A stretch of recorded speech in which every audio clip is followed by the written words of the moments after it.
Hello, everyone, and welcome back. I'm Alex. And I'm Olivia. Today, we're getting real about daily routines. Exactly. Not the fake, polished Instagram routines, but the messy, real-life ones. Yeah, like hitting snooze 5 times. That's my routine. We're breaking it all down today. But first, quick favor. If you love the show, please hit that like button. And don't forget to subscribe, it really supports us. Awesome. Now let's stop procrastinating and start the show. Let's go. All right, let's start with the absolute beginning. Part 1. The Wake-Up War. Just hearing the title makes me tired. Come on, it's the most important part of the day. Is it though, or is it just the most painful part? Okay, let's talk about the alarm clock. What is your relationship with your alarm? Toxic. It is a toxic relationship. Honestly, I hate that sound more than anything. What sound do you use? The classic beep beep? No, I used to use that, but it gave me a heart attack. Now I use, birds chirping. Birds chirping? That sounds nice. It sounds nice in theory, but now whenever I hear real birds outside, I get anxious. You've been conditioned, Pavlov's dog style. Exactly. What about you? Are you one of those annoyingly cheerful morning people? I try to be. I really try. I have this goal of joining the 5 a.m. club. Oh no, please don't tell me you are one of those people. Listen, there's something magical about 5 a.m. The world is quiet, It's quiet because everyone sane is asleep, Alex. but you get so much done before the emails start coming in. You know when I get done at 5 a.m.? Sleeping. That is my priority. Okay, but be honest. When your alarm goes off, do you get up immediately? Never. Absolutely never. I am the queen of the snooze button. How many times? Give me a number. Probably 3 times, maybe 4 on a bad day. 4 times? That's like 40 minutes of fragmented sleep. I know. Everyone says it's bad for you. Sleep inertia or whatever. It is. You're actually making yourself more tired. But those 9 minutes between the snoozes, they feel like the best sleep of my life. It's a trap, Olivia. It's a cozy, warm trap. It feels so good though. So do you just jump out of bed like a superhero?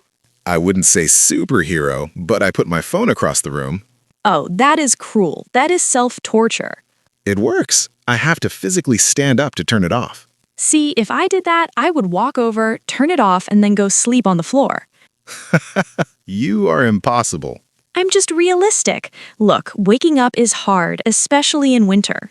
Oh, winter is a different game. When it's dark outside, forget it. Exactly. My body thinks it's still midnight. It's biological. So, do you use any tricks to make it easier? The only trick that works is panic. Panic? Yeah, the realization that if I don't get up in 30 seconds, I will be late for work. Ah, the adrenaline rush. Very healthy. It gets the job done. But seriously, is the 5 a.m. thing actually worth it? I think so. When I actually do it, which is not every day, I feel ahead of everyone. See, I feel ahead when I stay up late. I'm a night owl. That's fair. Some people are just wired differently. Thank you. Finally, some validation. But society runs on a morning schedule, unfortunately. Don't remind me. So, after you wake up, after you turn off the alarm, what's the first thought in your head? Honestly, my first thought is usually, I need water. Wow, you are so healthy it hurts. What's yours? My first thought is it Saturday? And when the answer is no? Then my second thought is, I need coffee immediately. Okay, well that leads us perfectly into the next part of the day. Yes, the transition from zombie to human. Exactly. Getting out of bed is just step 1. Step 1 of a million. But you did it. You're up. You're standing. Barely standing. I'm leaning against the wall. So, once we're vertical, the rituals begin. Or, in my case, the chaos begins. Let's talk about that chaos. Please, let's move on before I fall asleep just talking about this.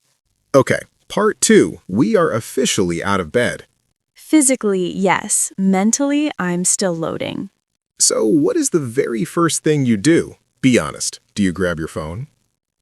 Do I have to answer that? Yes, we promise to be real. Okay, fine. Yes, I grab my phone immediately. Oh, Olivia, that is the #1 productivity sin. I know, but I need to know what happened in the world while I was sleeping. Nothing happened, it's just notifications and memes. But it wakes my brain up. It's like a splash of digital cold water. It's dopamine. You are frying your dopamine receptors before you even brush your teeth. Okay, Mr. Perfect, what do? Stare at a wall? No, I drink a big glass of water with lemon. Of course you do, with lemon. So fancy. It rehydrates the body, and then I try to avoid screens for at least 20 minutes.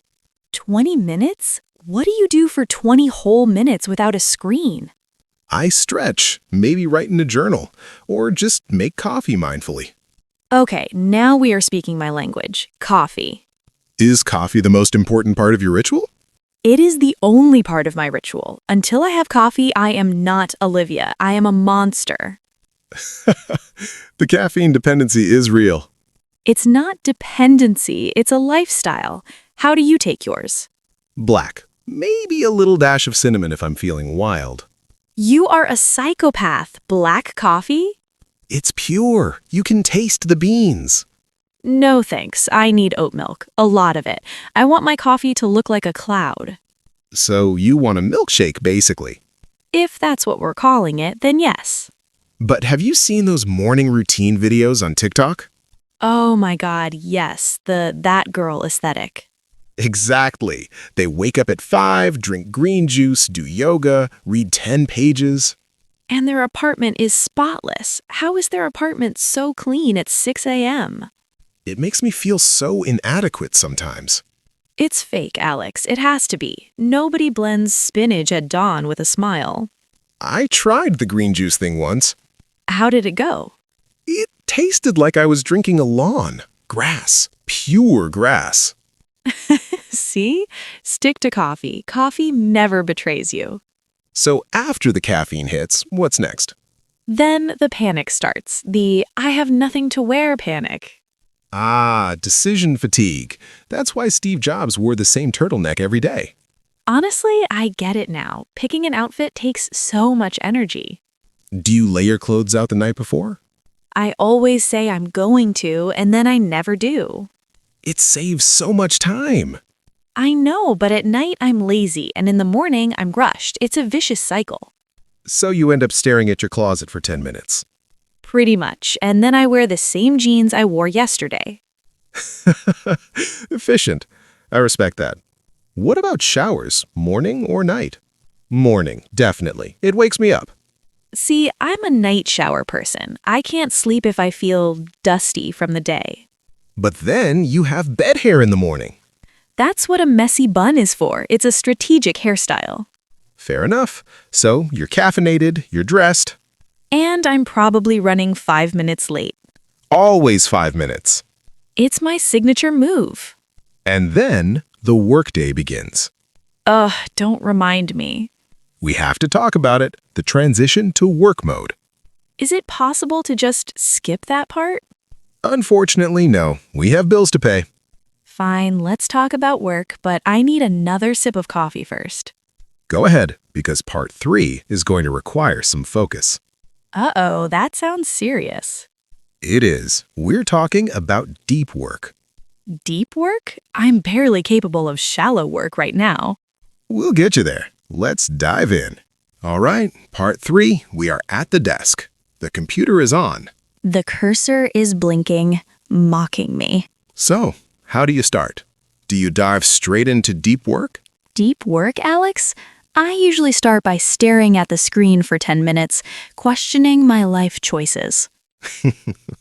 Okay, but after the existential crisis, do you check your email first? Obviously, that's what work is, right? Answering emails? No, that is the worst way to start. It's reactive, not proactive. But if I don't check it, I feel like there's a bomb ticking in my inbox. You should tackle your hardest task first. Eat the frog, as they say. Eat the frog? That sounds disgusting. I'd rather drink coffee. It's a metaphor. Do the hardest thing while your brain is fresh. My brain is not fresh in the morning. My brain is a foggy swamp. So you just answer emails and Slack messages? Yeah, it makes me feel busy, Click, click, send, per my last email. That's shallow work. It feels like work, but you aren't creating anything. But it's satisfying. It's like clearing a level in a video game. Do you use a to-do list? Oh, I love lists. I have 5 different notebooks with lists. 5? That's not organized, Olivia. That's hoarding. Hey, writing it down calms me down. Do you actually do the things on the list? Sometimes. But usually I write down things I've already done just to cross them off. You're cheating. It's not cheating, it's building momentum. Task 1, wake up. Check. Task 2, breathe. Check. Look at me go. Okay, that is hilarious. But seriously, have you tried the Pomodoro technique? Pomodoro? Is that a pasta sauce? No, it's a timer. You work for 25 minutes, then take a 5-minute break. Only 25 minutes? That sounds doable. It is. But for those 25 minutes, 0 distractions. No phone, no email. Wait, no phone for 25 whole minutes? Yes, just you and the work. I don't know, Alex. What if someone needs me? What if there's a meme I need to see? See, that's the problem. Our attention spans are ruined. They really are. Sometimes I open a tab to work, and 3 seconds later, I'm shopping for shoes. That is exactly why you need the timer. It forces you to focus. Okay, let's say I try this tomato timer thing. What do I do in the 5-minute break? You stretch, you look away from the screen. I usually just scroll TikTok for 5 minutes, and suddenly it's an hour. That is the danger zone. You have to be disciplined. Discipline is not my middle name. My middle name is procrastination. What about multitasking? Do you think you're good at it? Oh, I'm a pro. I can listen to a podcast, answer an email, and eat a bagel at the same time. And how is the quality of that email? Mediocre. Probably has a typo. Exactly. Multitasking is a myth. You're just switching tasks really fast. Why do you have to ruin my illusions? I felt productive. I'm here to help. Focus on one thing at a time. Just one. It's so hard, though. My brain wants stimulation constantly. I know. We are all addicted to the noise. So, your advice is ignore email, set a timer, and do the hard stuff first? Ideally, yes. I'll try, but I'm keeping my easy wins on my to-do list. Fine. Whatever keeps you moving. But you know what happens after a few hours of this deep work? Let me guess. The energy crashes. Hard. My brain turns into mush. Ah, the midday slump. It's coming for us. Around 2 p.m.? Usually earlier for me, around lunch. Yeah, that's when the real struggle begins. Staying awake. And making sure we don't eat a lunch that puts us in a coma. Nutrition plays a huge role here. Oh boy, are you going to tell me to eat salad? Maybe. Let's talk about that in part 4. I need a snack first. Grab a snack. We'll be right back. Okay, forget the Pomodoro timer. My stomach is growling so loud it's embarrassing. Is it that time already? Yes, it is lunchtime, the best time of the day. I agree. But this is a critical moment, Olivia. Why? Because I have to choose between a burger or a salad? Exactly. Your lunch choice determines the rest of your day. Oh no, here comes the lecture. If you eat a heavy, carb-loaded meal, say goodbye to your productivity. But pasta. Alex, have you heard of pasta? It's delicious. It is delicious, but it's a one-way ticket to a food coma. The itis, I know, but sometimes it's worth it. Is it? When you're staring at your screen at 2 p.m. unable to keep your eyes open? That's a future Olivia problem. Present Olivia wants the lasagna. See, I try to keep it light. Lean protein, veggies, maybe some quinoa. You are so disciplined. Do you ever just eat a slice of pizza? On weekends, but during the week, food is fuel. Food is fuel. You sound like a robot again. Food is joy. It can be both. But tell me this, where do you eat? What do you mean? Do you leave your desk or do you eat in front of the computer? I definitely eat in front of the computer while answering emails. That is terrible. You're not even tasting your food. I'm multitasking. No, you're creating a crumb-filled keyboard. Hey, I clean my keyboard occasionally. You need to step away. Go outside, get some sunlight. But then I feel guilty, like I should be working. Taking a break actually makes you more productive when you come back. I know the science says that, but my anxiety says stay in the chair. We need to work on that anxiety. Maybe. So let's say I eat the heavy lunch. Okay. And then 2:30 p.m. hits, the slump. The dreaded afternoon crash. It hits me like a truck. My brain just shuts down. That's your blood sugar dropping. Whatever it is, I feel like I need a nap under my desk, George Costanza style. Please don't nap under your desk. I've thought about it. So how do we fight it? Most people reach for sugar or caffeine. Guilty. A little chocolate bar, a second iced coffee? Yes, please. And that just causes another crash an hour later. But for that 1 hour, I feel alive. Try drinking a huge glass of cold water instead. Water? For energy? That sounds underwhelming. Dehydration makes you tired. Seriously, try it. Fine, I'll try the water, but can I have a little coffee too? You have to be careful with caffeine that late. It can mess up your sleep. But I need to power through the last few hours. Try a brisk walk, just 5 minutes. A walk? In the office? People will think I'm lost. Who cares? Get the blood flowing. Okay. Walk, water, light lunch. I'm writing this down. You sound skeptical. I'm highly skeptical, but I'm also tired, so I'm willing to try anything. That's the spirit. Because we still have to finish the workday. Right. The final stretch, the countdown to 5 p.m. Or 6 p.m., or whenever we actually leave. And then the transition home. Oh, the commute and the mental switch. That's a huge part of the routine, the shutdown ritual. Shutdown ritual? You make it sound like powering down a spaceship. In a way, it is. You have to land the ship safely. I usually just crash land the ship and run out the door. Well, let's talk about how to do it better in the next part. Lead the way, Captain Alex. All right, the workday is officially over. Laptop closed. Freedom, sweet, sweet freedom. Now we enter the second part of the day, the 5 to 9. That sounds like a second job. Please don't call it that. But it is. It's the time for you, for your hobbies, your fitness, your side hustles. Alex, honestly, my side hustle at 6 p.m. is trying not to fall asleep on the bus.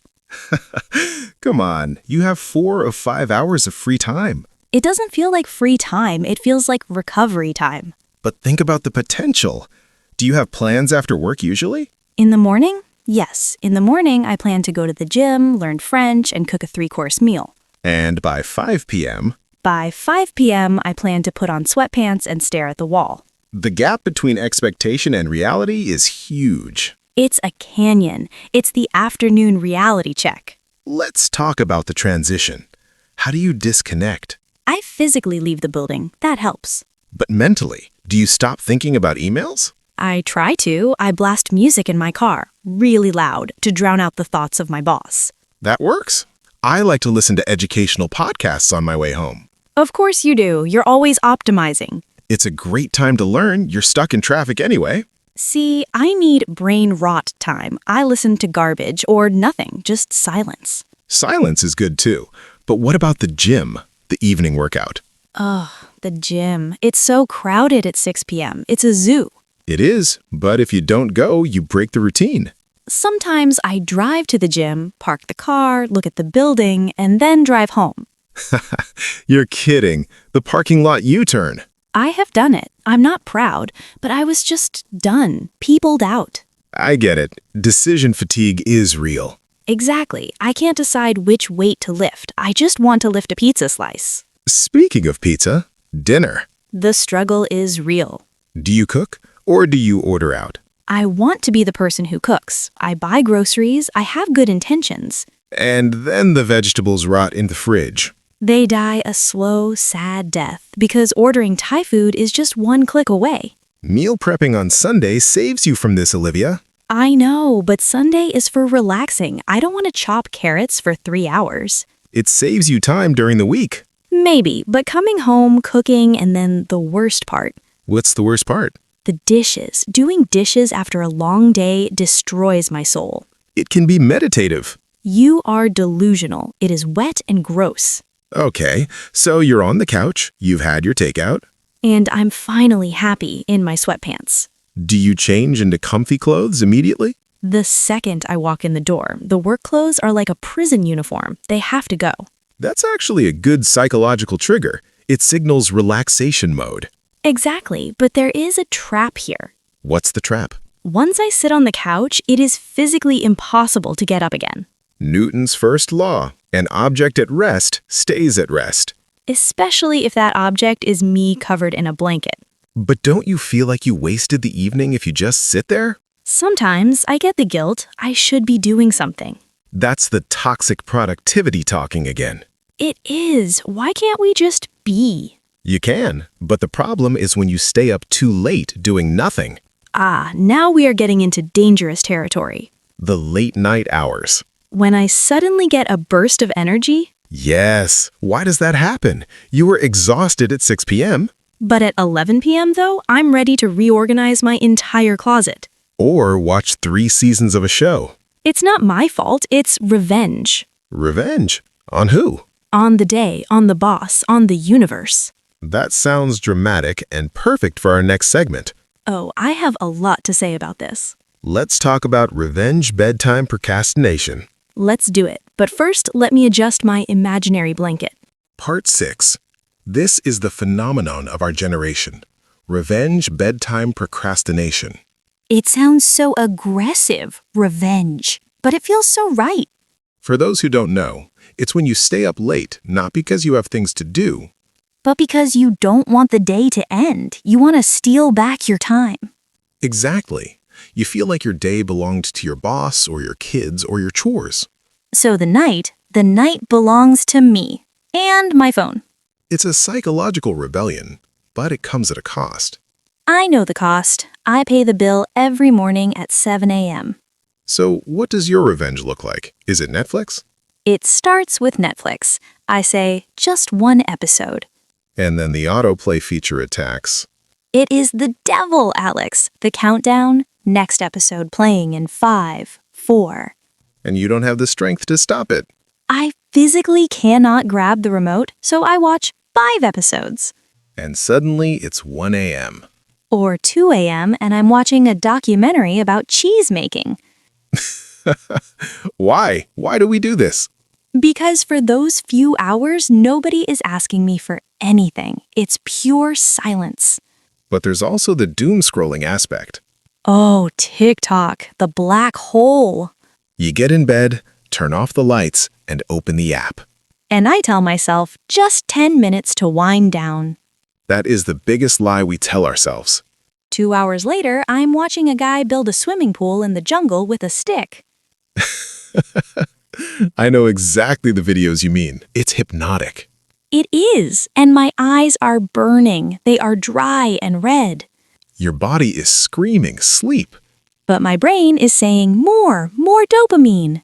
It's the blue light, too. It's tricking your brain into thinking it's daytime. I know. I have the night shift mode on my phone. It makes the screen orange. That helps a little, but it doesn't solve the addiction. So, do you do this, or are you asleep by 9:30 p.m.? I try to sleep early, but YouTube gets me.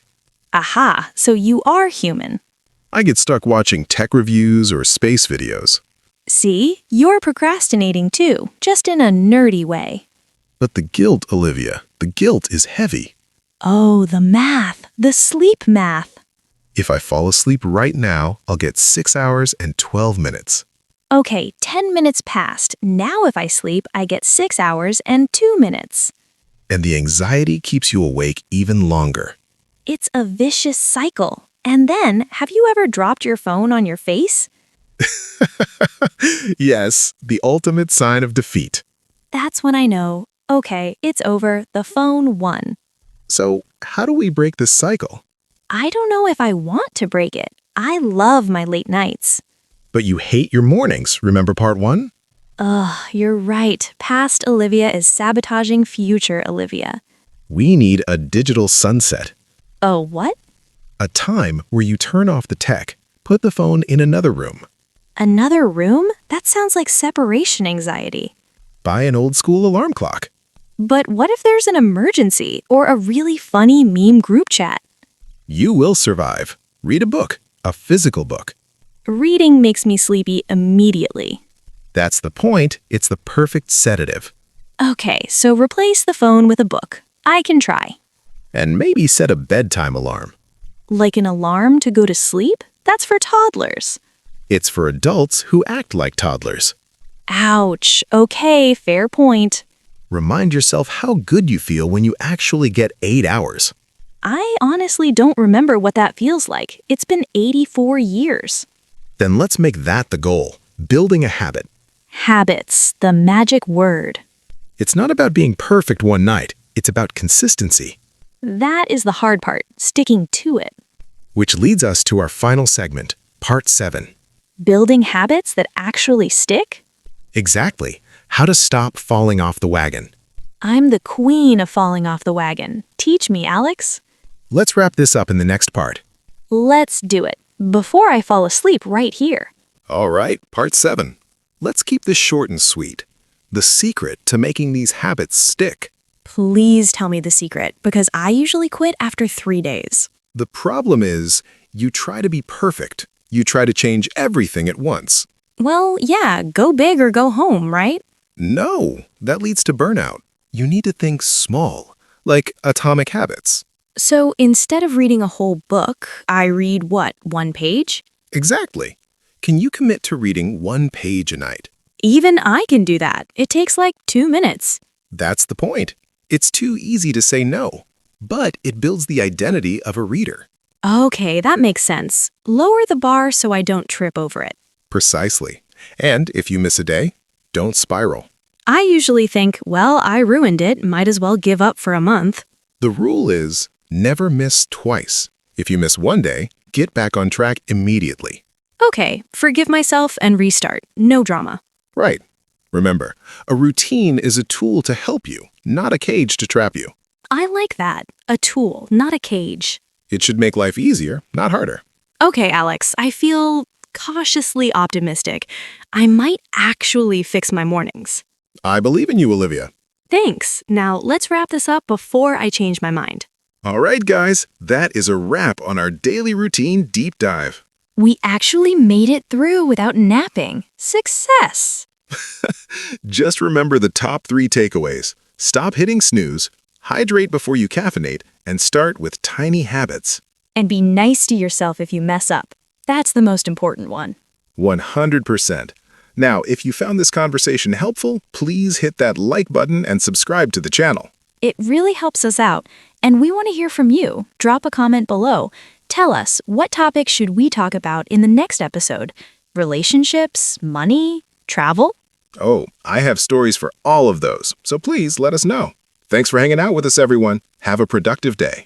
Or a lazy one. We don't judge. See you next time.